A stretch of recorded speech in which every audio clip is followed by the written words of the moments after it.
안녕하세요.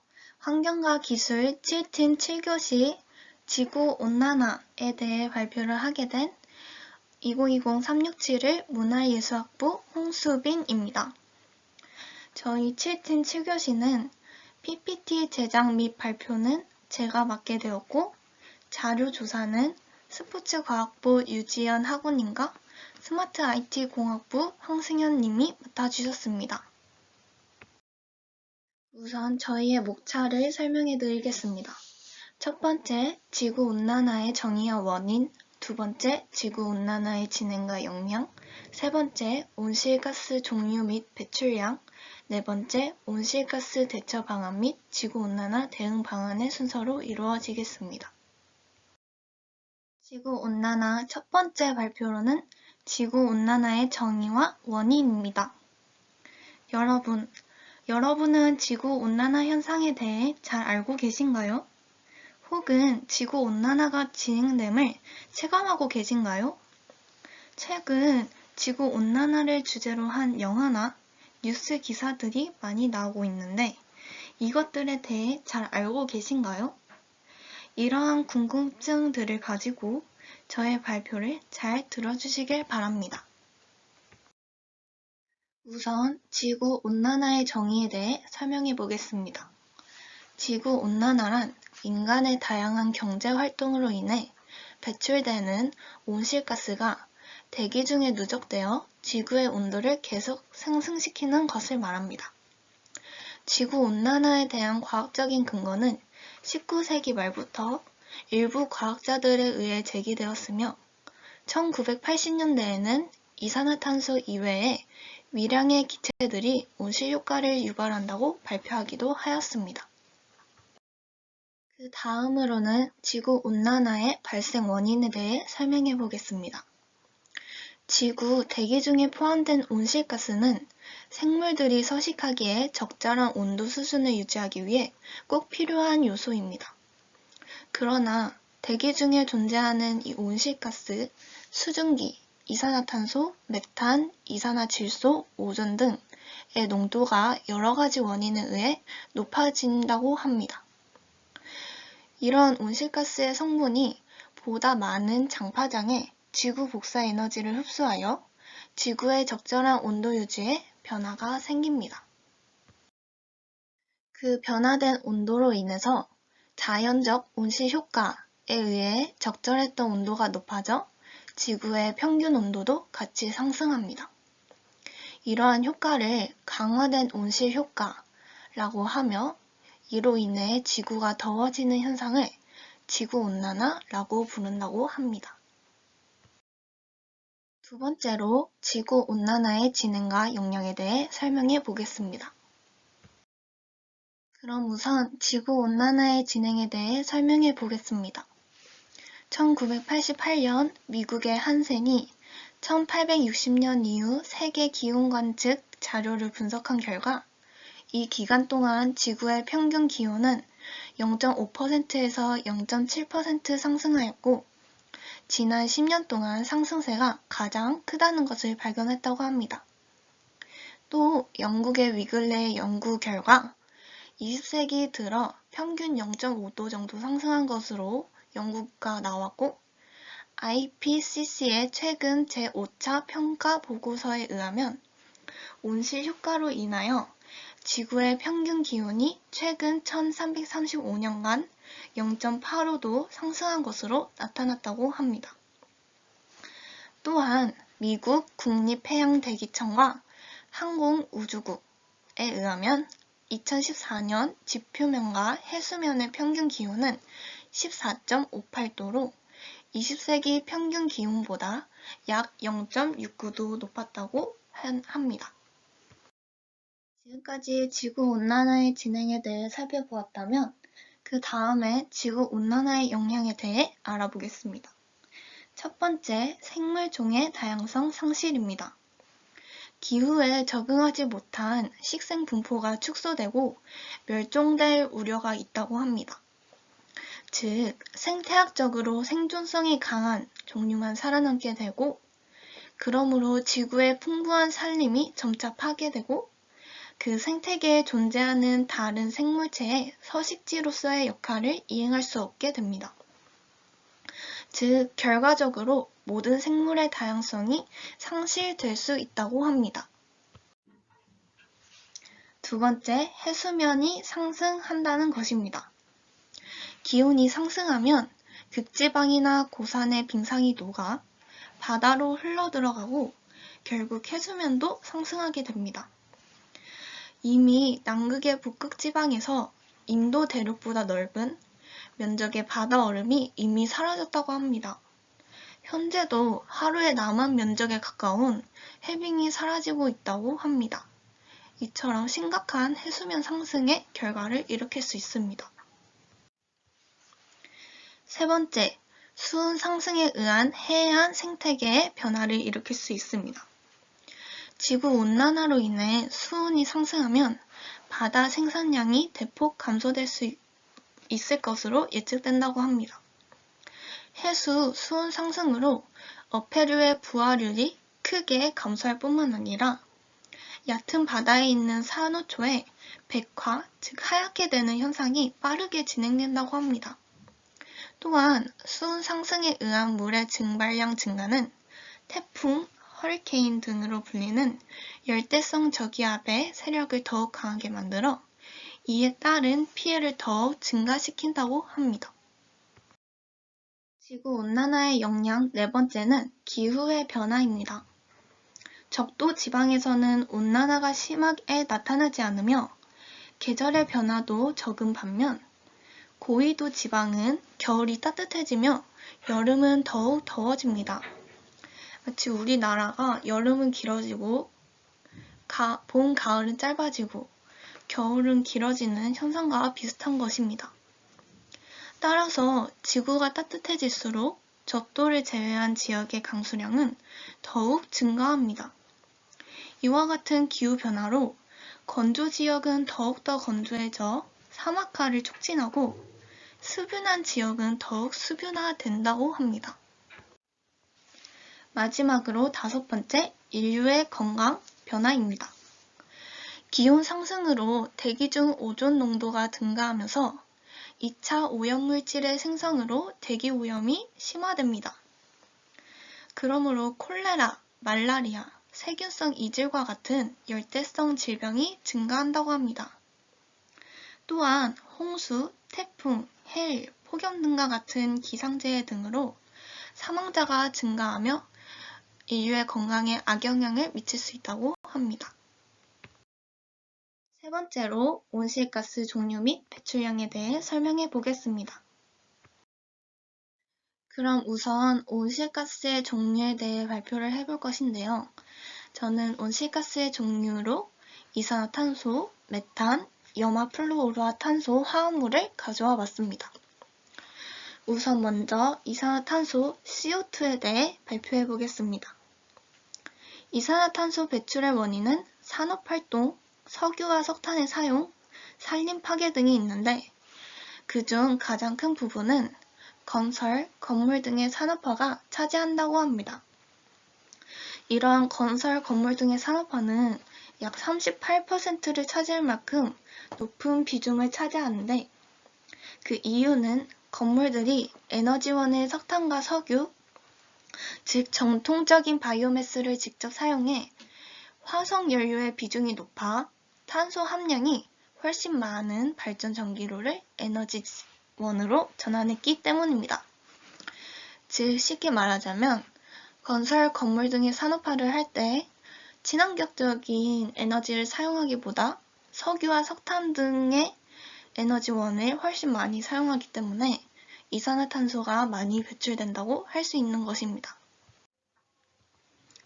두 번째는 메탄, CH4입니다. 메탄가스는 인위적 배출의 비율이 가장 높은데 그러한 배출 원인 중 하나는 소를 포함한 가축의 배설물이라고 합니다. 이들은 이산화질소와 메탄가스를 방출하여 물과 공기를 오염시킨다고 합니다. 배설물이 분해되는 과정에서 먼지, 스모그, 악취, 유독가스, 암모니아와 황화수소 등 공기의 질을 오염하는 물질들이 많이 배출됩니다. 그래서 이러한 메탄은 온실가스 전체에 의한 지구온난화 기여도의 20%나 차지한다고 합니다.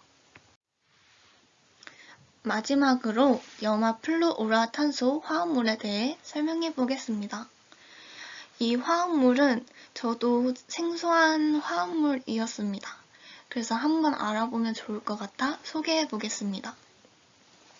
이 염화플루오라탄소 화합물은 탄소, 염소, 플루오르로 이루어진 인공 화합물로 매우 안정적이며 냉매, 소화제 등으로 과거에 널리 쓰였다고 합니다. 하지만 성층권에서 자외선 작용 하에 분해되며 이때 생성되는 연소 원자 한 개가 약 10만 개의 오존을 파괴한다고 합니다. 그래서 이 염화플루오라탄소 화합물은 현재 오존층 파괴 물질로 밝혀져 생산과 사용이 전면 금지되었다고 합니다. 그럼 온실가스 배출량에 대해 알아보겠습니다. 첫 번째, 국제 배출량에 대해 우선 알아보겠습니다. 세계 1860개국에서 온실가스의 총 배출량은 그림처럼 중국, 미국, 인도, 러시아 순으로 높게 나타났으며 이 4개국에서 배출되는 온실가스의 양은 전체 배출량의 50%나 차지한다고 합니다. 그리고 우리나라의 경우 온실가스 배출량은 세계 12위로 OECD 국가를 대상으로 할 경우 미국, 일본, 독일, 캐나다, 멕시코 다음으로 높은 수준인 6위를 차지하고 있다고 합니다. 그 다음으로 온실가스별 배출량에 대해 알아보겠습니다. 온실가스별 배출량 비중은 이산화탄소가 91.5%로 가장 높으며 그 다음으로는 메탄, 이산화질소 등의 순으로 높은 것을 알 수 있습니다. 대표적인 온실가스 이산화탄소의 배출량이 2013년 91.5%로 상당히 증가했으나 메탄의 경우 농경지 감소 및 폐기물 감축 대책 추진 등으로 2013년 3.7%로 감소되었다고 합니다. 한편 수소 플루오르화탄소, 과플루오르화탄소, 육플루오르화황 등은 자동차 및 반도체 산업 발전에 따라 배출이 크게 증가하는 추세라고 합니다. 그럼 마지막 네 번째로 온실가스 대처 방안 및 지구온난화 대응 방안에 대해 알아보겠습니다. 그럼 먼저 온실가스를 대처해야 하는 이유에 대해 발표해 보겠습니다. 산업혁명 이후 꾸준히 증가한 지구의 온도는 해수면 상승과 이상기후 현상을 동반시키면서 우리의 삶을 위협하고 있습니다. 이를 해결할 수 있는 가장 확실한 방법은 지구 온도 상승의 원인인 온실가스 배출을 줄이는 것입니다. 그러나 온실가스 배출이 많은 산업 분야가 주를 이루고 있는 상황에서 온실가스 감축이란 말처럼 쉽지 않습니다. 따라서 세계 각국은 기존의 화석연료 중심 사회에서 신재생 에너지와 같은 친환경적인 방법의 에너지 전환을 이루며 온실가스 감축 노력을 계속하되 이미 대기 중에 축적된 양을 줄이는 방안에 더 주목하고 있다고 합니다. 그럼 지구온난화 대처 방안의 가장 큰 목표인 온실가스 대처 방안에 대해 발표해 보겠습니다. 그 예로 첫 번째, CCS에서 CCU로 전환하는 방법이 있습니다.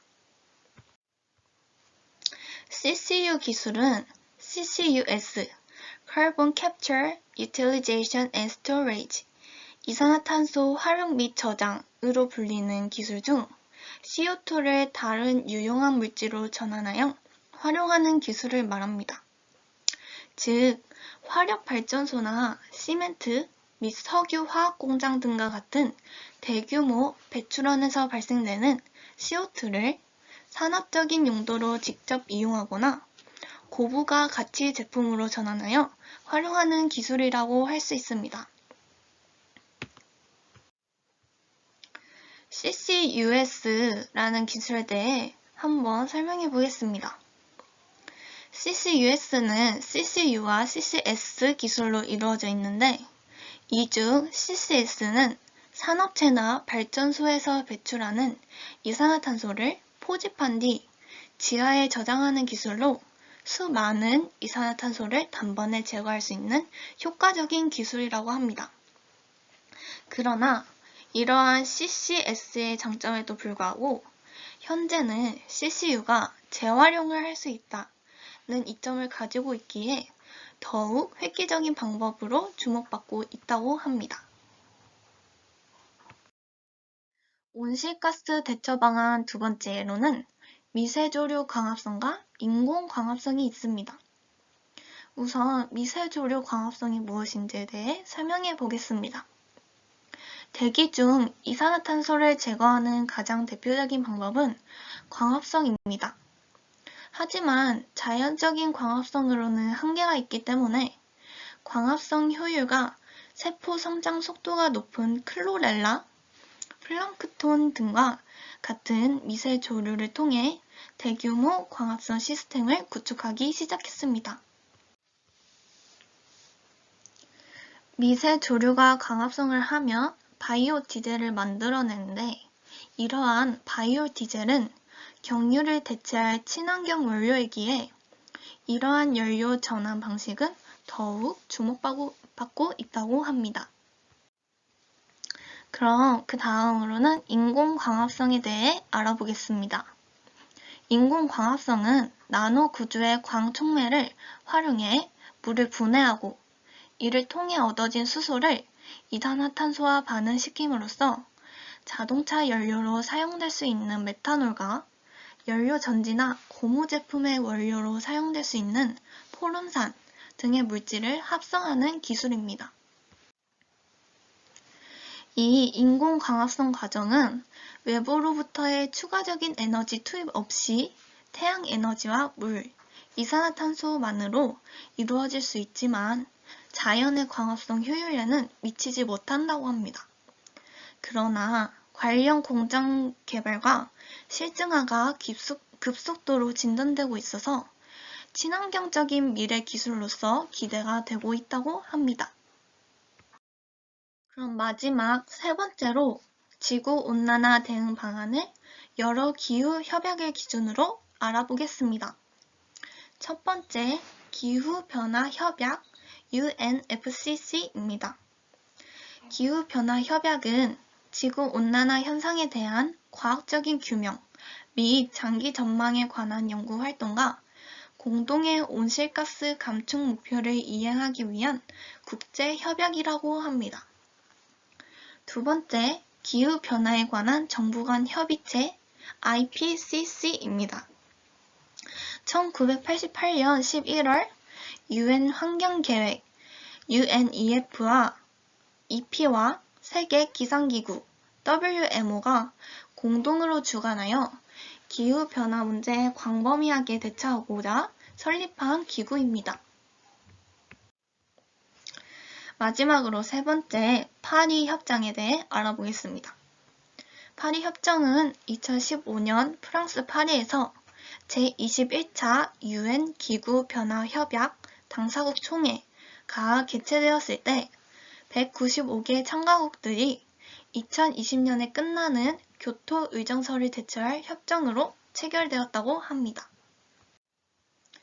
이 파리 협정의 내용에 대해 더 자세히 알아보겠습니다.